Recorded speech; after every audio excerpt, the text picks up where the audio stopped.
Kwizina rya data rya mwana n'irya mutima mweranda amen.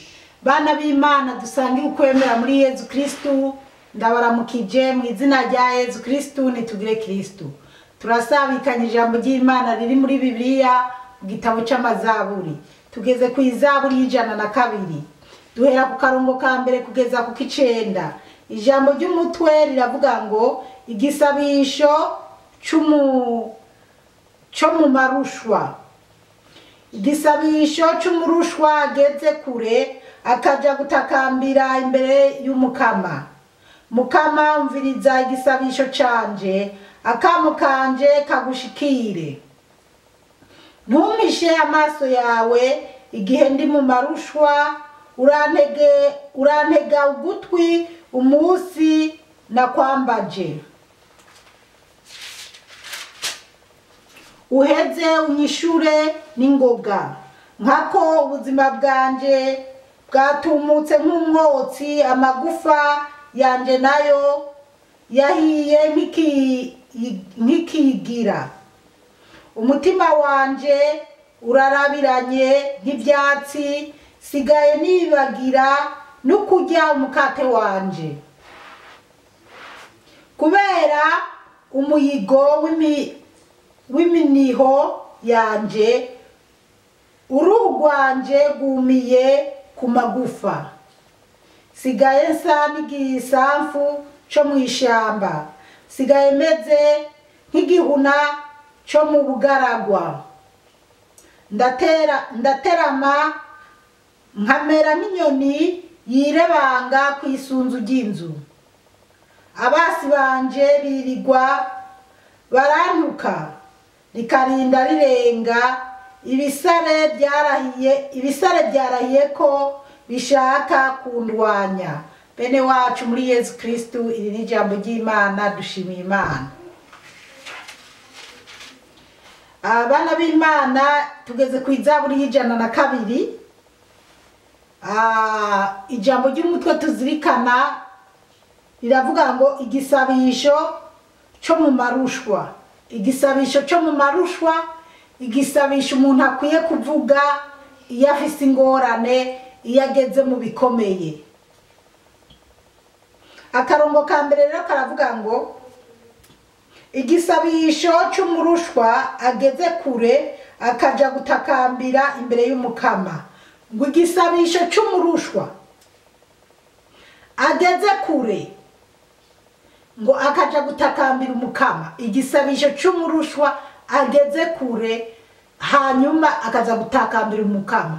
Erega twaba twiyumvira ngo ni umurushwa wa wundi yabuze ibyarya, ni umurushwa wa wundi agowe atampuza agira, ni umurushwa wa kuba umurushwa si ukuvuga ko ari babandi babuze ibyo barya canke bari mu makuba, babuze impuzu zo kwambara canke bagwaye bageze kure. Umuntu arashobora kuba ari n'umutunzi mugabo bikagira hakenera iki gisabisho, ariko n'umurushwa wa wundi atagira ibyarya, wa wundi yabuze impuzu zo kwambara, nawe niki gisabisho nikiwe. Reka rero tukizirikane, twumve ingene twoza turatakambira umukama igihe bikomeye. Kabiri haravuga ngo ni izaburi ifise uburongo 29, ariko nashimye ko tuzoyiga ko imisi 3. Kabiri rero havuga ngo mukama umviriza igisabisho canje, akamo kanje kagushikire. Mukama umviriza igisabisho canje, akamo kanje kagushikire. Hari igihe umuntu aje imbere y'Imana ntamenye n'ibyo asenga, ntamenye agacudikiranya ibintu, akabicurikiranya, akaja imbere y'Imana. Murazi hariho abantu baje imbere y'Imana bagiye gusabira ko iyo zipora apfa akamvako. Ubona nogira Imana nkabona agashana kajya kaza arimo arakavuyemo, nogira Imana nkabona baramwirukanye. Hari umuntu rero aza gusenga canke aja mu nzu yiwe canke yumva muri we ariko arasenga Imana, ariko arasabira inabi mugenzi wiwe. Ibyo gisabisho rero sinibaza ko gishikira ku Mana.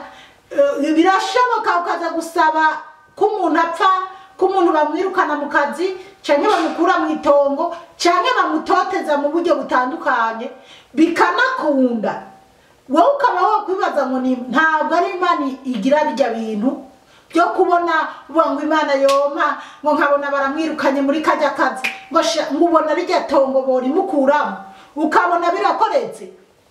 Ntuzovuge ngo ni Imana yabikoze, oya, ahubwo uravuga ati kumbe Satani yamfashije, ni Satani ba yaguciriye inzira, ni Satani ba yagufashije, ntabwo ari Imana iba yagufashije. Kuko Imana ntiyemera ko umuntu bamutoteza ngo bamukure mu kazi ata makosa afise. Wewe uri kuramwagiriza wararondeye amakosa yotuma bamwirukana mu kazi, ariko baramurenganije. Rero Satani yagufashije kugira uwo muntu bamutoteze, bamukuye mu itongo, aratsinzwe wari kumubera icyabona canke wowe uri kuramutoteza uraritsindiye canke ritsindiye mugenzawe, wowe ukibaza ngo Imana ngo shango yanitwara nabi. No, ahubwo Satani yagufashije, ntabwo ari Imana yo mu ijuru yagufashije. Rero iyo umuntu ari karatotezwa, iyo umuntu ari arahangayika, hariho igisabisho cyo kubwira Imana. Rero niho uyu avuga ngo Mukama umviriza igisabisho canje, akamo kanje kagushikire. Imana yumviriza igisabisho cy'umuntu ari karatotezwa, umuntu ahangayitse, umuntu ari kararenganywa. Imana iramwumva, naho atohihuta yishugwa, mugabe Imana iba yamwumvise. Naho muzuru mibyiwe amaraherezo birazunguruka bikamusikira, canke wewe wamukoreye ikibi amaherezo birazunguruka bikakugarukako. Imana yo mu ijuru iduhe gutahura cyane. Gatatu avuga ngo ntumpishe amaso yawe igihe ndi mu marushwa, ngo ntumpishe amaso yawe igihe ndi mu atakambira Imana igihe ndi mu marushwa, ntumpishe amaso yawe. Urantega ugutwi umunsi nakwambaje. Arasaba Imana ngo umunsi nzaba ndiko nagutakambira Mukama, urumviriza igisabisho cyanje, uratega amatwi yawe wumviriza gusaba kwanje, uheze unyishure n'ingoga. Aratakambira Imana ati niwabona rero ndiko nagutakambira Mukama, uzuheze unyishure n'ingoga ntibikigendeka ntarasinzikara. Rero nukumenya ingene dusenga, ntabwo gusenga ari bishobisho, kubera hari igihe tuje imbere y'Imana umuntu yanatugiriye nabi tugasenga nibishobisho twumva ko yaba Imana yari yishuye naka ahure n'ikibazuku. Ariko genda buke buke, uce bugufi, usenga Imana, uyibwira ibibazo byawe, kuko Imana yoyo iba yanabibonye kudusumbya uko twebwe tubibona.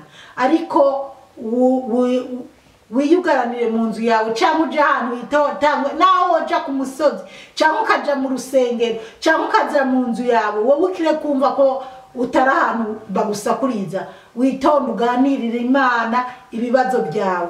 Sinabyiza kuza kubwira uwo ari we wese ingorane zawe, usibye ko iyo uri kurabwira uwo ari we wese ari kwitwengera no kuguseka no kukwararaza. Ariko niba ubona ko ari ibintu ari ingorane zawe, zibwira Imana, kuko Imana yonyene, Yezu wenyene niwe mudahemuka.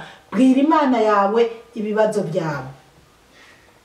Kana avuga ngo nkako ubuzima bwanje bwatumutse nk'umwotsi, amagufa yanje nayo yahiye nkikiyigira. Uramaze kubona ubuzima bwawe bwatumutse nk'umwotsi? Ubuzima bw'umuntu, hari igihe umuntu aba mu buzima bugoye, wanashaka ukabona umenga ukabutanagwaye, mugabo kubera ibibazo urimo ugashira uyonga. Je narabayeho ndi muri Tanzania, mbaho ahantu nankwa n'abantu benshi kabisa, ariko hakaba n'abamarayika Imana yashiriye ku ruhande. Imana ibahezagira aho bari hose. hakaba n'abamarayika novuga ati Imana yari yarampaye ku ruhande mubo twabana bankunda batonga igikoma batampaye ariko kubera ibibazo n'umubabaro narindimwo n'ababanyi bandi babi banyanka nkashira ngendera bana b'Imana haleluya ariko nuko ndi gutera haleluya turi mwikarema ariko iyo umuntu iyo anezerewe aranezerwa nyene ndashima Imana ndavuga Yezu nubwo turi muri karema ariko Yezu yankoreye ibitangaza rero icyo gihe nashira ndagenda sigara ku katsi je narigeze gupima ibiro 59 kandi nari umudamu ufise umwana ego nari ufise umwana nubwo ntibuka sinari bwabyara umwana wa kabiri nigeze gupima ibiro 59 kandi je ndi muremure n'amaburiburi kuko nari nahunze ndi mu biro 70 napima ibiro 72 nkiri muhiri wacu intambara itaraba ngo ntangure kwangara mpure n'ibigeragezo ariko ndi mu nkambi ndapima ibiro 59 ndagati nyene Eliyeza kam ndagati nyene kirebanga urantunga gato is it go yes murantunga ndagati kirebanga hanyuma Imana yo mwijuru irabana nanje sinigeze narihebura ariko Imana yarabana nanje nkaronka n'abantu bamba hafi bake baba rero niho wumva ko n'inyama zumiye ku magufa narumiriye mbese ndagati kirebanga Imana yo mwijuru idutabare cyane gatanu havuga ngo umutima wanje urarabiranye nk'ivyatsi ngo umutima w'uyo muntu urarabiranye nk'ivyatsi wari bwahura n'ibigeragezo ngo umutima ivyatsi byarabye uramaze kubibona iyo ari kuzuba ibyatsi biraraba ukabona nyene nta buzima bifise n'umuntu yakubititse n'umuntu yahuye n'ibigeragezo umutima wiwe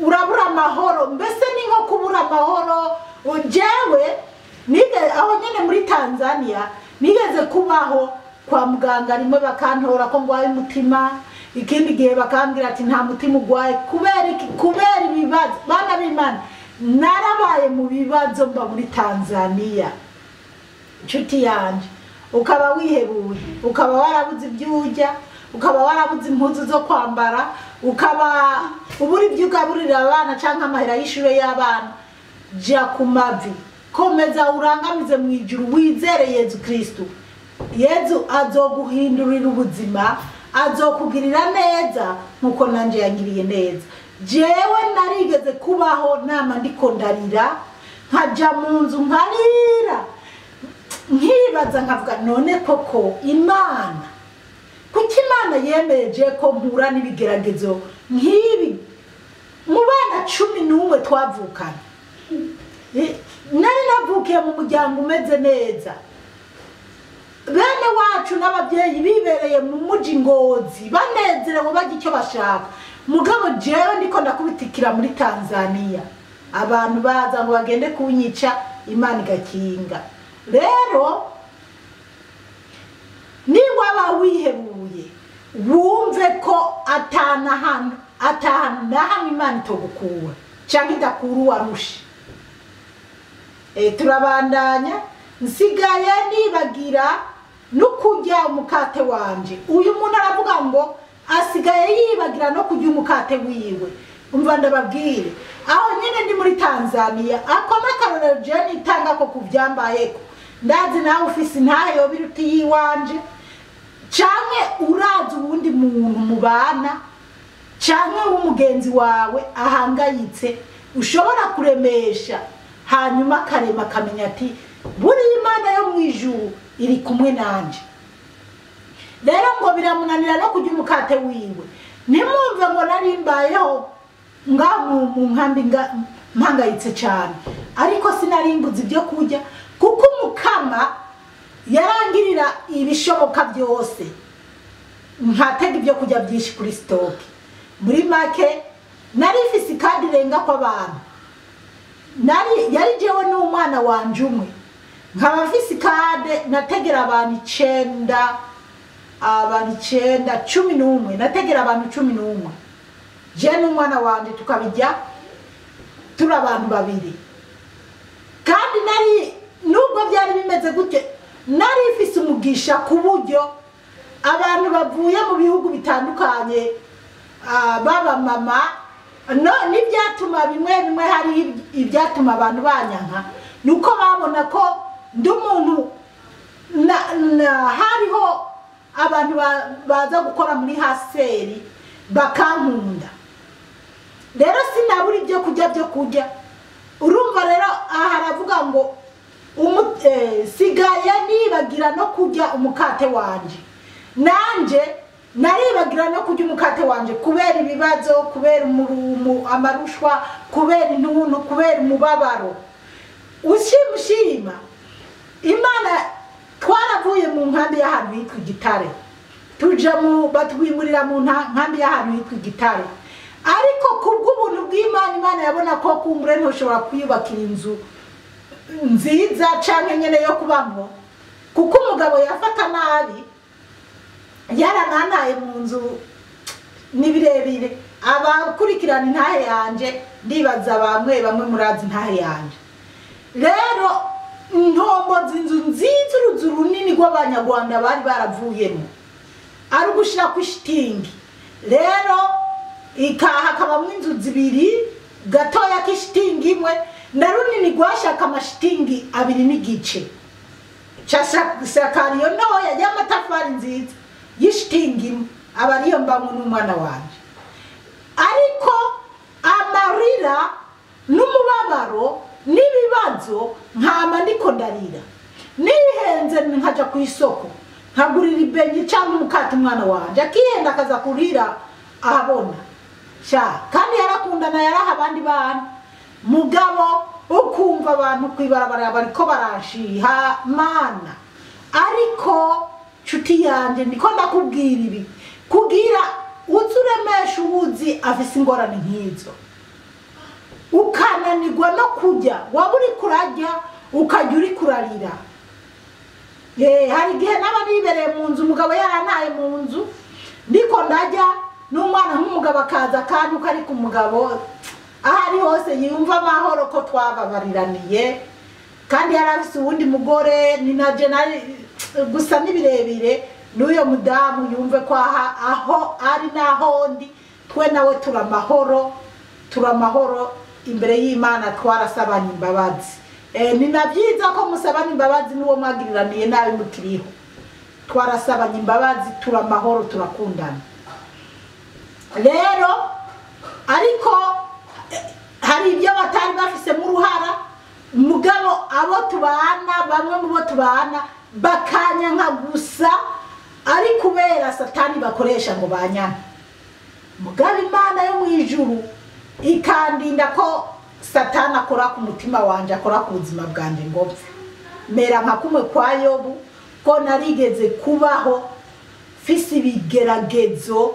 Icyo wumva ngo ibigeragezo, uburozi bw'abantu, ibigeragezo, ibyo bita ibigeragezo. Ariko umukama Yezu arambungabunga, kuko yavuga ati mwana wanje, hari umunsi nzogutereka ahantu nkaguha message ukwiza mu bantu bose, cyangwa ukamvugira ukavuga ubutumwa bukarukora abandi bababaye nkuko wababaye.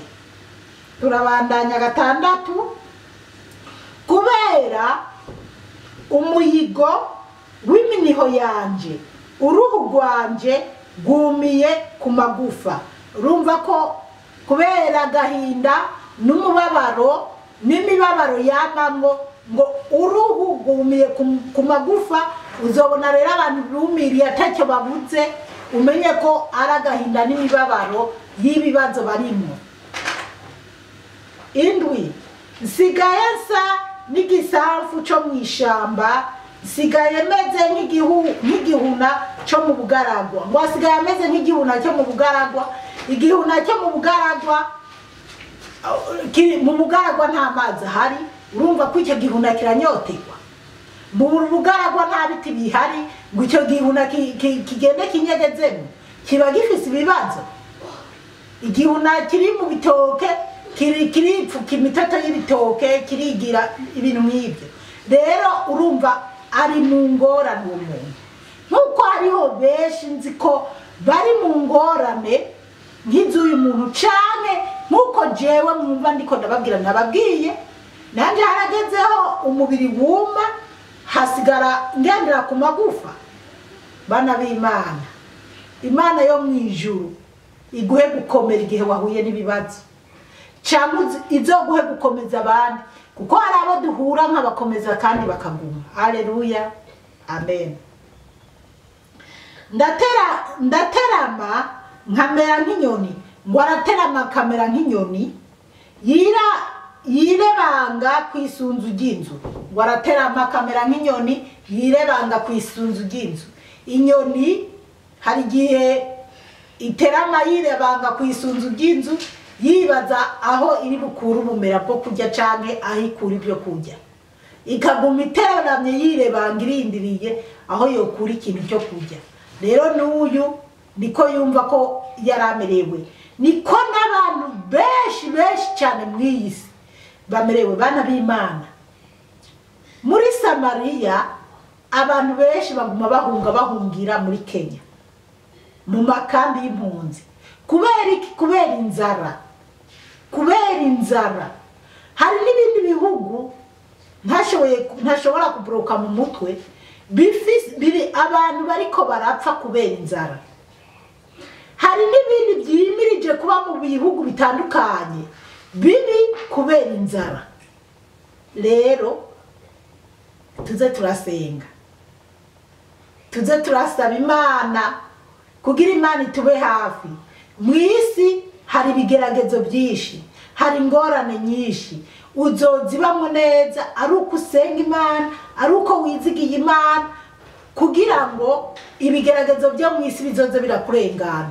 Nutahagarara neza, inzara izogutuma uja gusambana, inzara izogutuma uja kwiba, inzara izogutuma uja mu byo utogiyemo. Rero twizere Imana, tumenye ko mu bikomeye haba hageze ko duhagarara neza tugasenga bigakomera. Turabandanya 9 haravuga ngo abasi banje birigwa barantuka, rikarinda rirenga, ibisare byarahiye ko bishaka kundwanya. Iyi zaburi numva yari gwanje, yari zaburi yanje. Aha nyene nababwiye ngiri muri Tanzania, abasi birigwa barantuka, baba bariko barumviriza amakuru mu Kirundi kuri radio, bavuga iby'ingwano. Icyo gihe hari ingwano mu Burundi, bavuga amakuru y'aho abantu bicanye, negera ngo muraraba neza ngo mwibuke ko muhagararanye n'inzoka, bakanyanka. Ariko hari ababyeyi baba mu ntara ya Giteranyi, ahantu muri Giteranyi, ahantu yitwa Ishoza, ntawo nzi, ariko mu mutwe wanje ndahazi ahantu yitwa Ishoza. Hari n'ubundi mubyeyi aba ahantu yitwa Nyimbari Rumandari. Hari ababyeyi Imana yari yarampaye, bakankunda, bakangirira neza. Nubaho bari, Imana igumi bampezagiri, kandi nanje nguma ndabahezagira. Aho ndisi ndabibagira, ndabasengera, kandi nanje ndazi ko bansengera. Ariko abandi wasanga banyanka, banyipfuriza kunyica, bakaza no kunkura mu nzu bagende kunyica. Ariko abandi bakamburira ati nturare mu nzu. Bana b'Imana, buriya bama baca umugani ngo kubaho k'umuswi w'inkoko ngo si uko ari impuhwe z'agace, no kubaho k'umuntu, kubaho kwawe si uko ari impuhwe z'abandi bantu, ni kubera impuhwe z'Imana, ni kubera imbabazi z'Imana, ni kubera Imana ikwifitiye k'umugambi. Nayo abana b'abantu abeshi turagoye basi, ariko tubeho twizera Imana. Iyi Zaburi nikitwigisha gusenga, kubaha Imana, kubwira Imana ibibazo turimo, ntitukizere cyane abana b'abantu. Reka iyi Zaburi tuyigeze ngaha, ariko turacyayibandanya. Mwarahezagiwe n'Imana, mukomeze mugire karema nziza, ku izina rya Data n'irya Mwana n'irya Mutima Mweranda, amen.